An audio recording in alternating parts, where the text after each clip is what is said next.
Thank you all so much for making the time on a Monday afternoon and being here with us.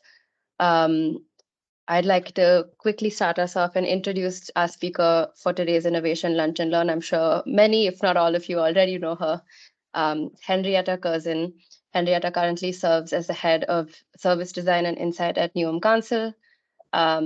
She has deep expertise in working with data, qualitative and quantitative, and turning them into insights in public sector services. And she's also the founder of the Local Gov Service Design Network. Today, she will be specifically talking to us about understanding where your organization stands in its service design maturity, how to leverage service design as a function.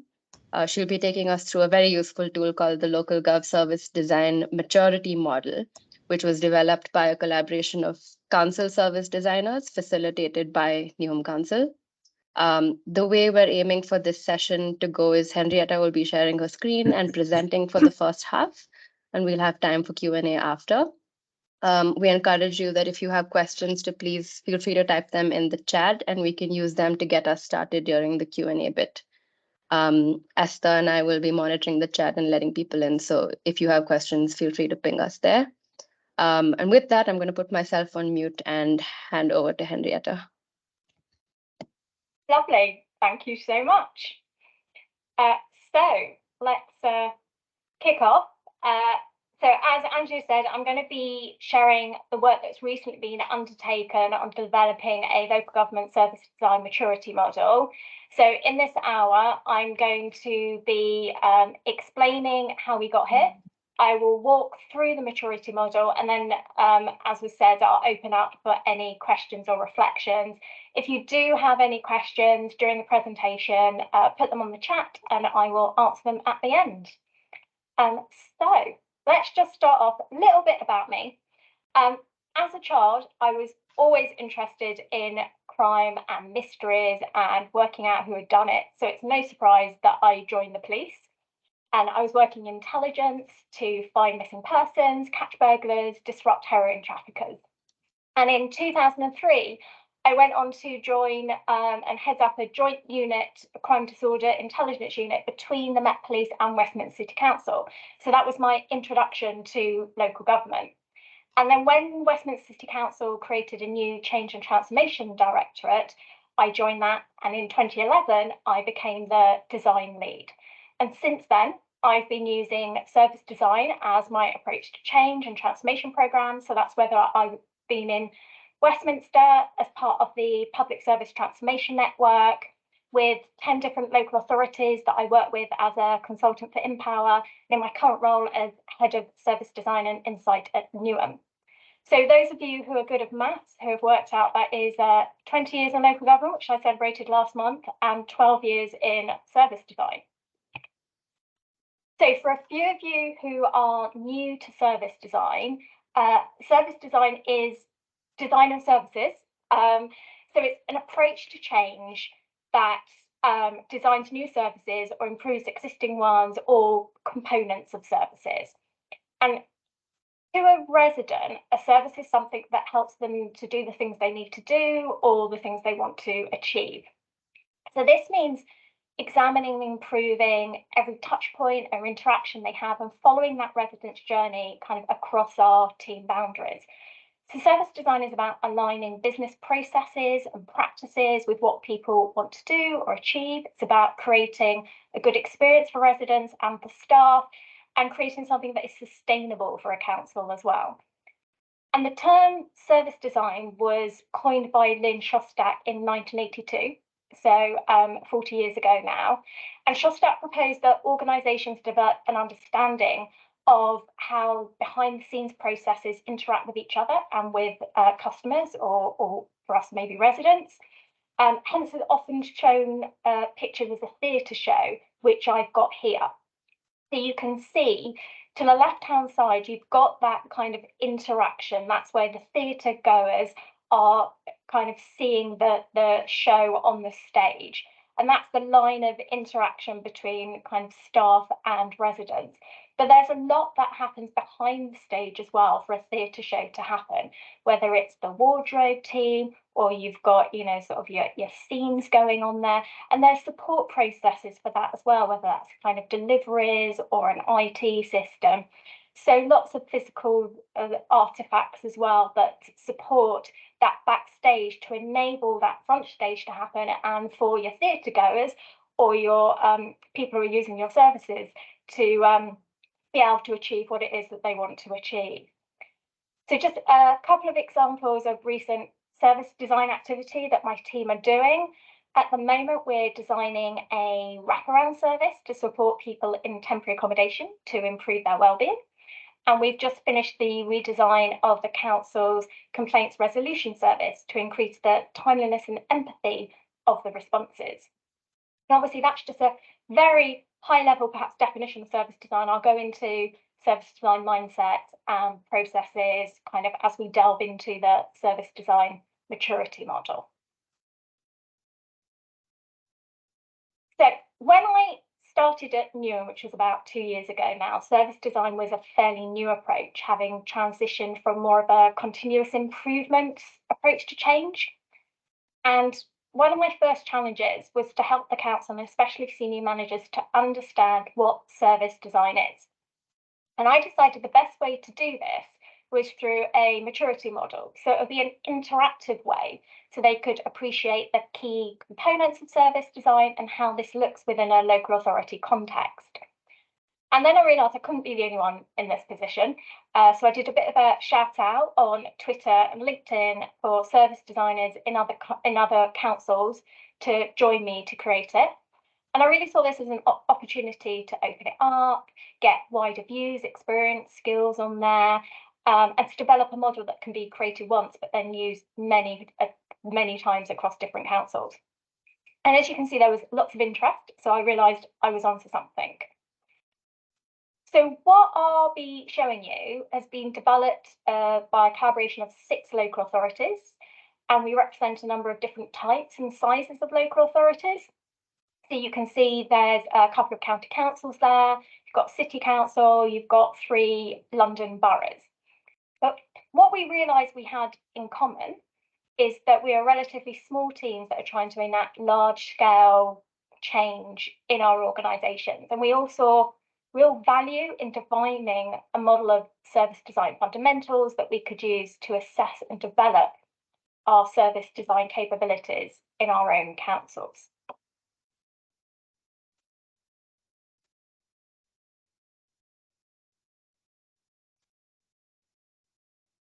So, aren't there existing service design models out there? We thought that too, actually, but when we started researching existing service design maturity models, they didn't quite hit the mark. So some were created for digital service design, whereas many of our teams work on non-digital service design. And there are existing service standards and principles that guide practice in the digital domain, but they don't always translate well into the more complex relational services that local government also provides. Also, we wanted to use the maturity model to raise awareness of the key components of service design and provide a standard language to describe service design activities in a local government context. And we found a lot of the existing models didn't necessarily delve into what they meant by having a service design mindset and approach. They didn't quite hit the mark. So, as a team of service designers, we turn to our trusted whiteboards and post-it notes and prototyping, and you've got here on the screen is one of our whiteboards, which has been neatened up. It was a lot messier in the actual practice. And we started with a mural, and we discussed and debated and iterated our thinking together, and we worked to agree how we would describe the levels of maturity in our organisations and the characteristics of service design that we thought would add the most value. And then we were also thinking about the format of a maturity model as well and how it would be used in practice. So it was about after 4 working sessions, we'd prototyped up our first draft of a framework, and we took it back and tested it with our organisations. So in Newham, we tested it with operation managers and people who are less familiar with service design. And then we took that learning from that round of testing, and it helped us to further refine our language and our definitions. So it worked not just for service designers, but actually people who are, sort of new to service design and not necessarily change professionals either. So there were a few healthy tensions. And what was key for us when we were developing the service design maturity model is that the model would work across all service design activity in a council. And that meant that some elements that don't work for both digital and non-digital service design have been excluded. So, for instance, consistency, which is really important for user interface in when you're a user interface in a digital service, is much less important when you're designing a complex relational-based service. We also agonized a lot over service design jargon because we wanted this maturity model to be able to be used and understood by people who didn't have a background in service design. So we wanted to avoid some of that jargon that we felt we had. So we started to, for instance, we were using the term test, learn, and adapt for a while instead of prototyping. But when we trialed this within our own organisations, prototyping was definitely preferred. So just wanted to touch a little bit just on the reflections of working together, just because you're all here at a Lottie session, so you recognise the benefits of collaboration and of sharing. And we found it really reassuring that we had similar challenges, and really helpful that we could join our collective skills and experience to create something that would give us a common understanding of service design across all of our councils. And we had a combination of people who are new to local government and those who have been around a while. We had some who had a master's in service design and those who had developed their practice on the job. And there were people who had applied other change approaches and those who had only applied service design. So bringing all of that together was really useful. And we wouldn't have got that if we just kept the model as a Newham only product. And it's got mentioned already in the intro, but one of the real benefits that's come out of this work, as well as having a model, is that we launched the Local Government Service Design Network because we saw so much benefit of working together as a group of service designers. So we launched the network, I think it was about 4 months ago now, 3-4 months ago. We've got 240 members. We have quite an active Slack channel that you can see there. And at our first event, we had about 100 people turn up. So really positive collaboration that's come out of this model. But you're not here for the collaboration, you're here for the to see the actual model itself. So let's move on to that. So the maturity model itself has 5 levels of maturity. It has 6 characteristics, and within each characteristic, we have 3 prompts. So let me talk you through those. We'll start with the maturity level. So there are 5 levels of maturity. And the first one is planting. And planting is, it's the beginning. It's where councils are starting to get curious about service design and whether to test out this approach to change. We then have emerging. And this is the next level of maturity. And it's at this level where councils are aware of good practice and they're developing an understanding and recognise the value of service design. And there's a few examples starting to emerge. We then go on to growing. And this is when service design capabilities, mindsets, processes, tools are being developed. And these are being applied to some change activities. Embedding is a level of maturity where service design approach is used for many change activities, and the impact on resident experience and outcomes are starting to be seen. And also that governance, leadership, structure, resources are all starting to reshape around service design, and there's a roadmap to embed service design within the council. And lastly, we have thriving. So this is the highest level of maturity. And it's at this level that service design is core to the council's approach to change, and the capabilities, processes, tools consistently applied. And the impact on resident experience and outcomes is really evident. The governance and leadership structure and resources are really enabling service design to thrive across the council. So in terms of the language we've used here, we really want it to be intrinsically motivating. So as service designers involved in change, we know organisations don't change, but people change.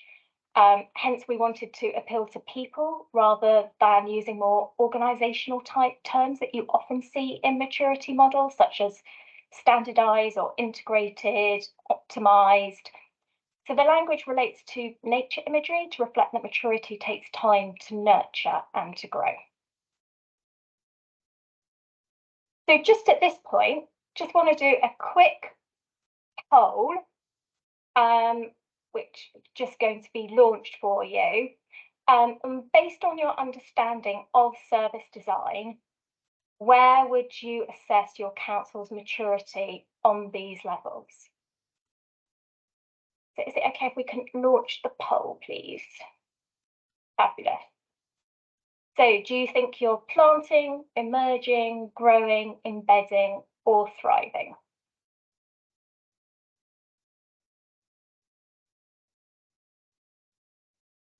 Okay, so I can see the responses coming through. So we've got quite a lot at the planting stage, so really just starting to explore service design to see whether it's an approach that you do want to take, but quite a few on growing as well. So a real split there, and very impressed to see some embedding, and we're not quite as a group yet into the thriving stage. But thank you for sharing that. Really interesting to see. I see that we've only got 11 responses, and actually I'm not surprised, because it really is quite hard to assess your level of maturity when we've not yet agreed actually what is service design, what are the elements of it, how do I know whether it's there or not.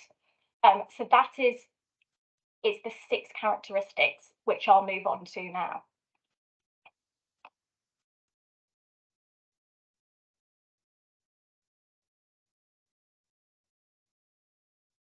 So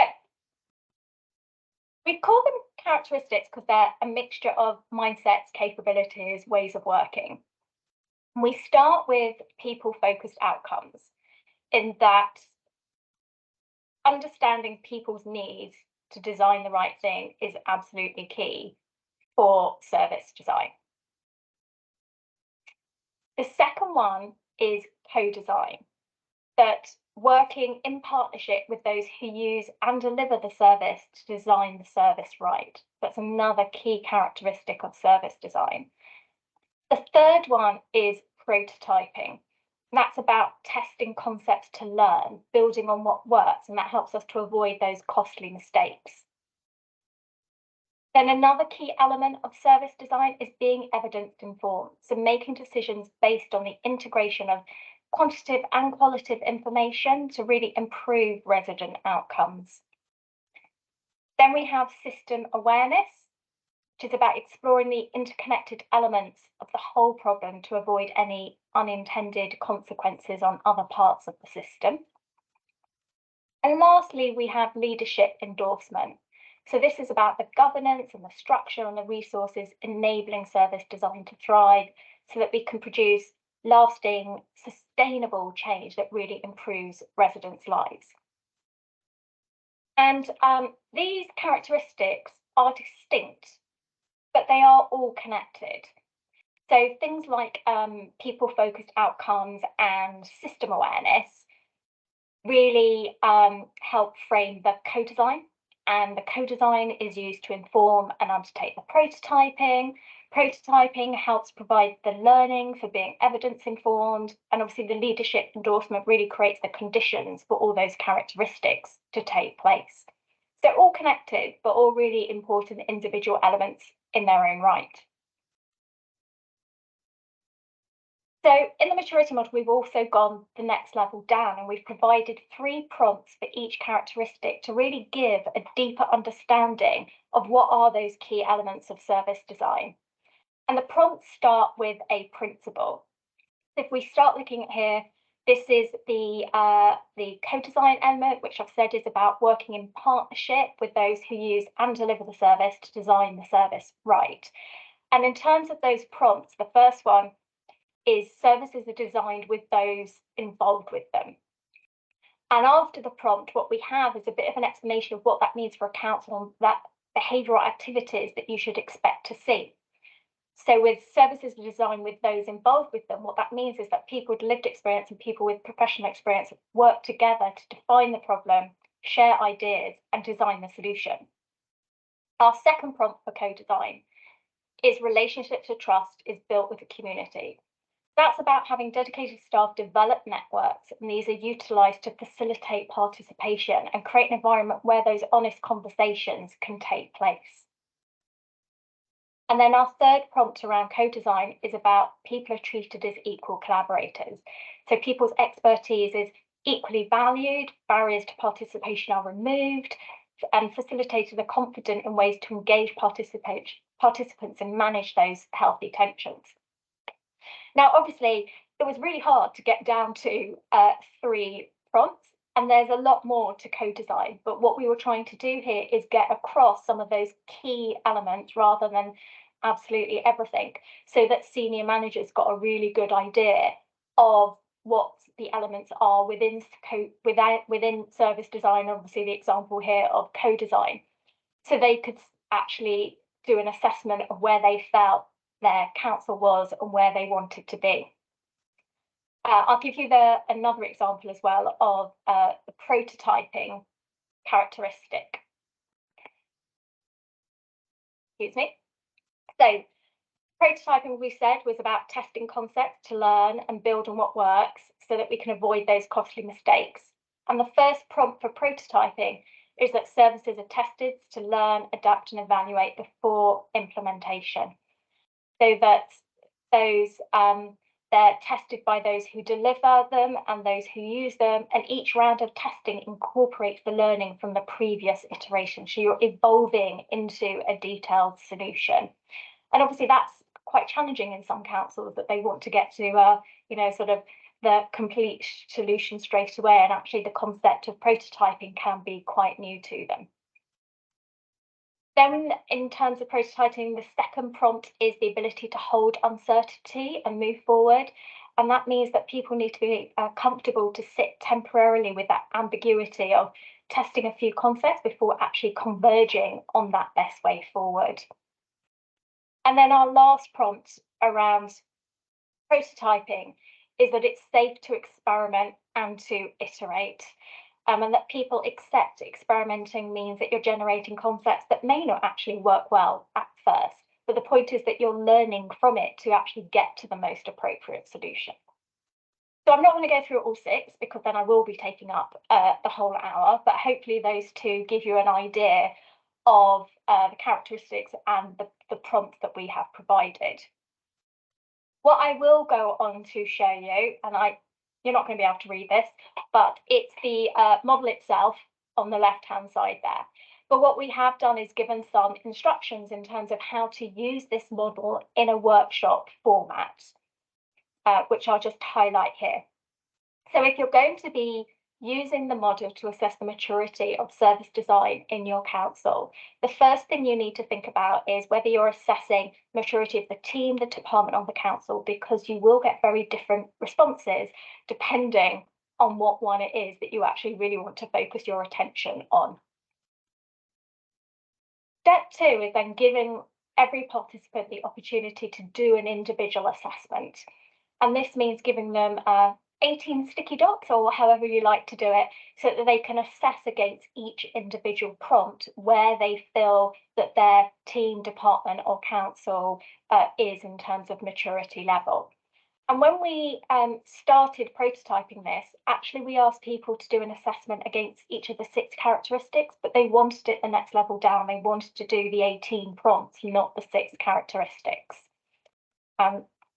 And then step 3, probably one of the most important steps, is then discussing that as a group. So discuss any discrepancies in your individual assessments, take the time to acknowledge what is working well. But also then you have the opportunity to work out actually where on the scale would we like to be at, and identifying opportunities for improvement. So here's a live shot of the model being used in earnest. So this was done in a workshop for Newham Council with members of Newham's Community of Practice for People Interested in Change. So it's our Good Change Network. We had about 30 people, so we split them into 3 groups of 10. And here they are live in action, moving their sticky dots, or in this case stars, to where they feel the maturity is. So you can see visiting rabbit is just at the moment putting a star and assessing the system awareness. It took people about 20 minutes to do the individual assessment, and everyone was able to understand it and complete it, even though they weren't necessarily service design professionals. And the resulting discussion was really interesting. So when we added all 3 boards together, for most of the characteristics, we were in the emerging phase, which seems fair given the function had only existed for a year when we first did this assessment. And yet, some of the areas around system awareness and leadership endorsement were more split between planting and moving into emerging. So a real area for us to focus our attention on there. And a number of practical steps came out of this for us to take forward, such as promoting the Council's change framework, which sets out our service design approach, increasing the awareness of the service design training available in the Council, and bringing together co-design practitioners across the Council to develop a framework to delivering good co-design. And just so you know, it's not all talk, but it is action. This is our co-design standard. It was our second iteration. This was us working on a whiteboard. We brought together a group. It's about 30 practitioners across the Council from nearly every department who is either working in co-production or participation to actually come up with our co-design standards. We started off with a workshop back in May to map out our co-design practice. We then had a training session in September with Kay McKercher on co-design, and then we've built that into co-design standards, so our non-negotiable activities of co-design across the Council. And we're now on our 4th iteration, which we hope to be signed off as our final co-design standards this week or next week. So definitely moving forward on a lot of those actions that we identified through using the service design maturity model. And if you want to use the model yourself, we've provided 2 styles of maturity model. The one on the left is a PDF report, so it provides some context to the model. And we've also actually provided that in a structured text version for anyone who wants to understand it using assisted tech. And the second style is the one on the right, model on a page. And we've done that so it can be printed into a poster or handout for a face-to-face workshop, or inserted into your online collaboration tool of choice for an online workshop. So we've therefore provided that as a PNG format and a PDF, so it works with the different online collaboration tools. The model itself is available under a Creative Commons license, so therefore you're welcome to share it, remix it, adapt it, build on it, make it more specific to your councils, so you can work on it as long as you're doing it non-commercially, and Newham Council are credited, and any new creations are licensed exactly in the same way. And the model is freely available online, hopefully a very easy address to remember at www.newham.gov.uk/service design maturity model. So that is a quick whistle-stop tour of how we've gone about understanding service design in Newham, but also across several other councils as well. But I will stop there because I feel that there are some reflections or questions that have been popping up in the chat whilst I've been talking, and obviously, there may be further ones as well.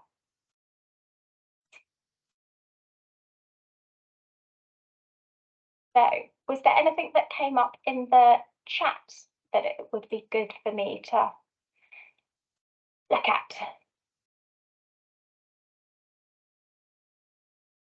Yeah, I think people are chatting now, but feel free to also unmute yourself if you feel like just asking Henrietta face to face. There's one about the network. Henrietta, if you want to take that one, can you see the chat? Network, yes. So the Local Government Service Design Network, it's not actually coordinated by Newham. We have a group of 14 coordinators across probably about 8 different councils. It was originally set up by Newham, Council and Greenwich together. So they're the 3 main councils, but since we've started, we've kind of co-opted a few other councils to help us facilitate it to move it forward, because we've got various working streams within it. So we've got one working stream which is about the online communication and the kind of ad hoc communication, and making sure our Slack channel and our resource library are, sort of developed in a useful way. We have another working stream about local meetups, so kind of regional meetups. We have a third working stream about national meetups, which is we're going to be having those every 8 weeks, and we've just had the first one. And there's a 4th working stream which is about visioning projects, so taking forward and building together collateral which really helps develop service design in local authorities. So more things like the maturity model that we find really helpful, and that's just kicked off as well. So a whole range of different councils involved in that.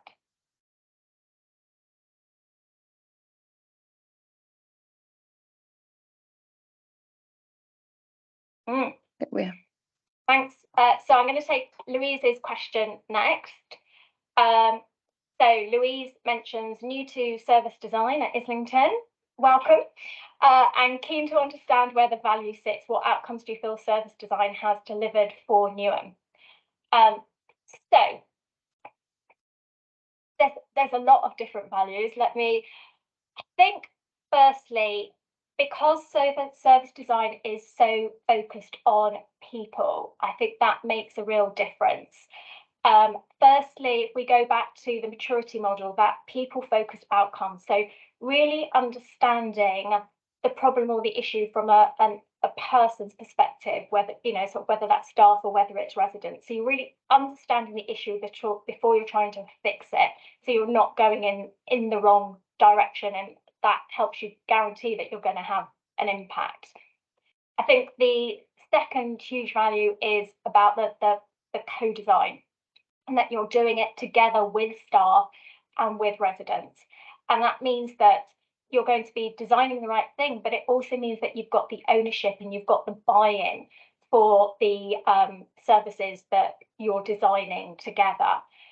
And I would say prototyping as well. The idea of learning as you do things, so that you're not waiting for a kind of a big bang at the end, but actually you're testing things, learning, iterating, refining it. That makes a huge difference. And in terms of the value, just think about the complaints resolution service that we've just redesigned in Newham.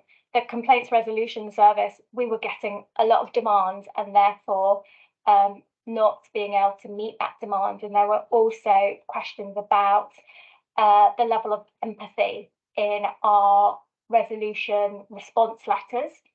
So we did a whole 2-month piece of work in terms of actually what are the issues. So sort of what's causing the delays, looking into the response letters themselves, finding things out that actually there was areas around responsibility and ownership that were causing some real issues there. So we did another kind of month's work of design work, and then moved into starting to make some changes and starting to prototype together at the same time. So one of the things that we prototyped was instilling empathy in the resolution letters, and actually, how do you say sorry when do you say sorry in a resolution letter? How do you say sorry? What words and language do you use so that people you're responding to feel that they've been heard and respected and treated as people?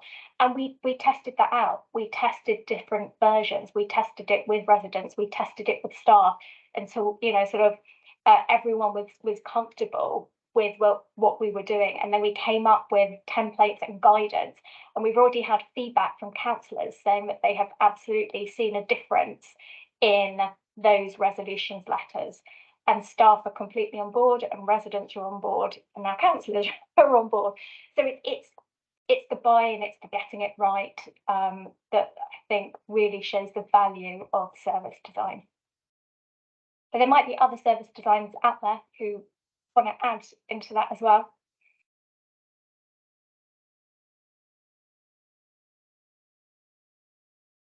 So for just a question of Althea in terms of how do you join, I'm going to put my email address in the chat, Althea.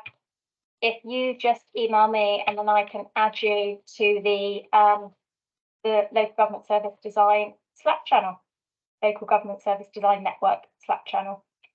Thank you very much. No problem. I'm seeing a question come in the chat. Do you want to unmute yourself and ask, maybe, because it's a long question for Henrietta to read out?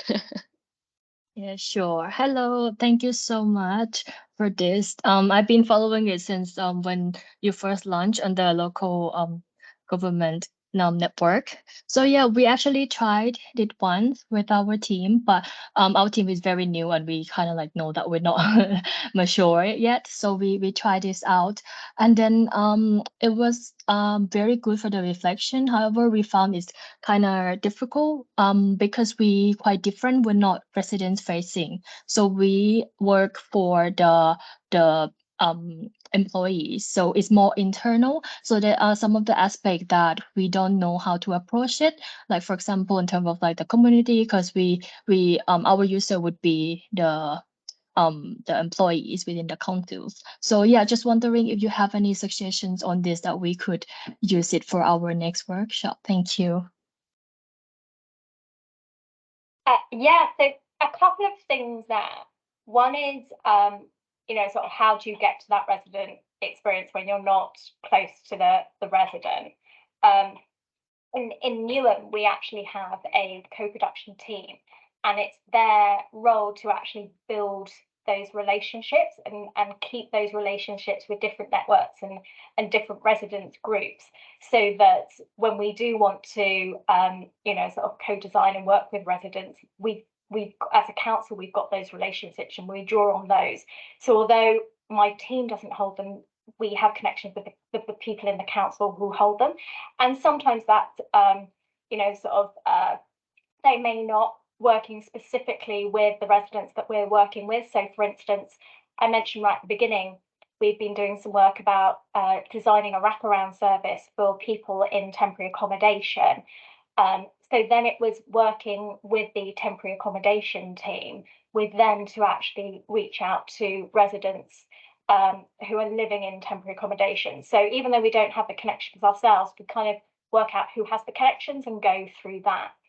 And interesting, sometimes we do service design as well, where actually the service is an internal service and our customers are staff. So we did a piece of work called Brilliant Basics, which was about getting things easy for managers. As managers in the council, there's always different things you should be doing, but actually trying to work out how to do them is always problematic. And we created a manager's portal which goes through all the responsibilities of manager and practically how do you do that, who to contact, where's the form, where's this, where's all in the one place. So our in that basis, our customers were staff, and so we kind of flipped it, that rather than talking about our customers as residents, it was our customers as staff. Our customers were our managers, and actually our kind of people delivering the service were a lot of the staff who were in the support services like HR, procurement, finance. So it was slightly different, but we still had the two groups. We still have the service deliverers and the service users. So sometimes it does need to, you need to really think about how you're defining each group, so it works for the program or the service design activity you're doing.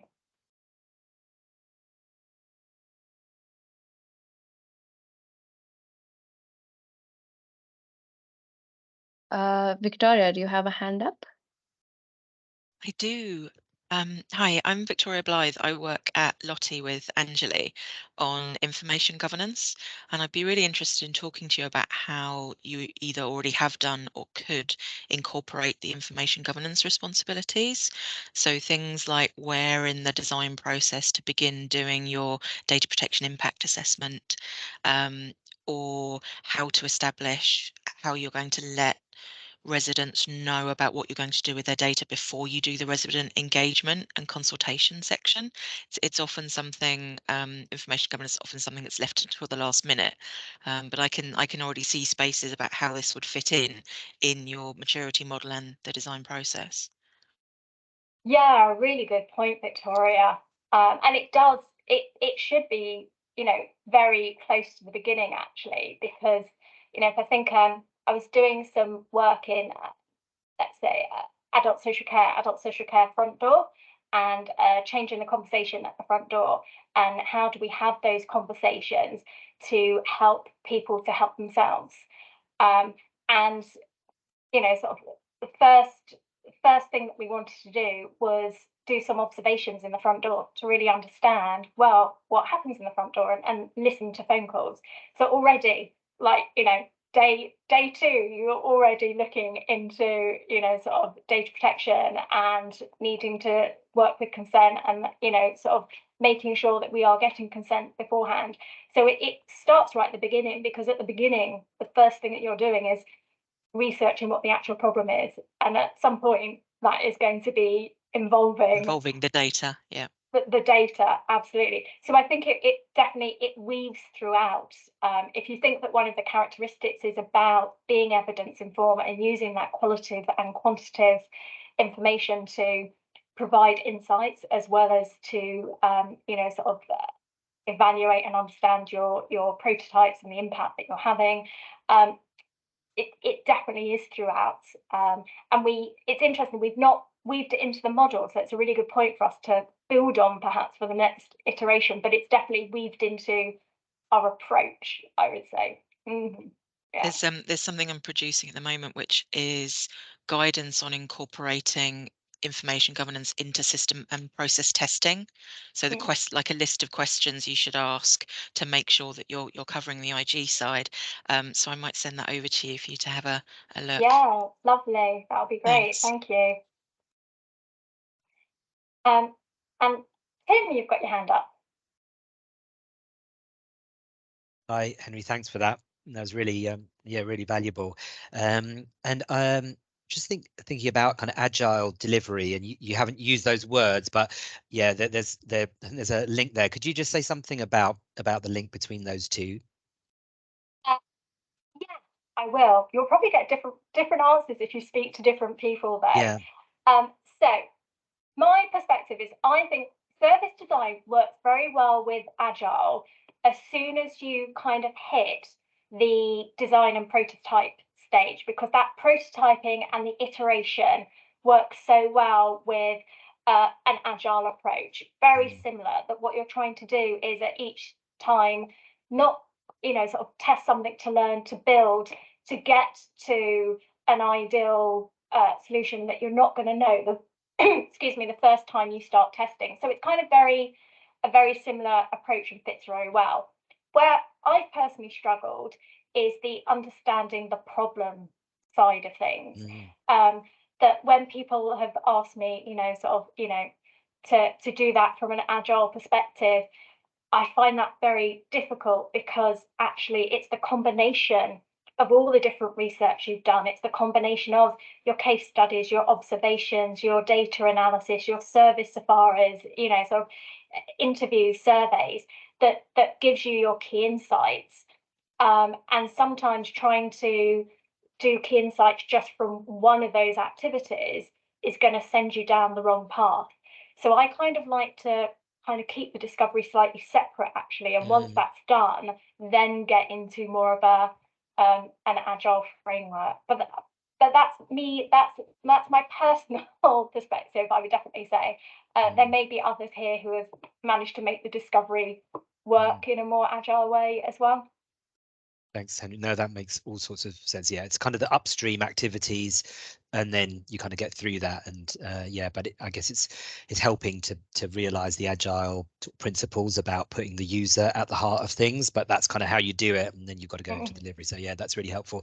And I'd just like to say, I loved what you did with the maturity model, the different levels, and using those growing things. I've just recently developed an agile maturity model, and it's just so positive, and yeah, no, that's lovely. So thanks. I would definitely use that.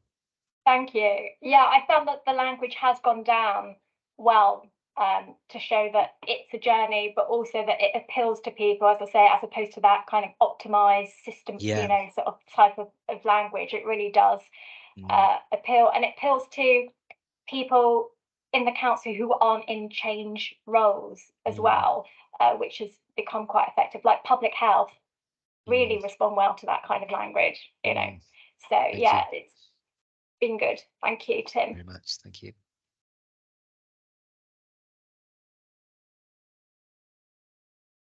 Great.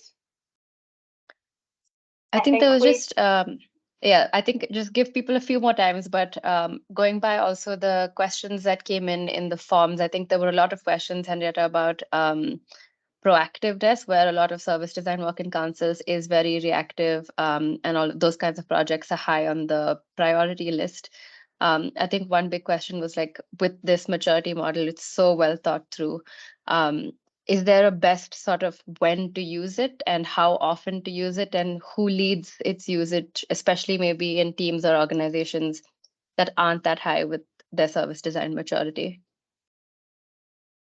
Yeah, so it's an interesting one, because it really will be dependent on the context. So we designed it more because we wanted to get kind of the upper management buy-in, because there are misconceptions about service design and what it is. And I know when I arrived at Newham, it was, you know, running a workshop, and I had to move it away from there. It's not just running a workshop. I mean, we enjoy running workshops, of course we do, but there's so many different elements involved in designing a service or like improve an existing service.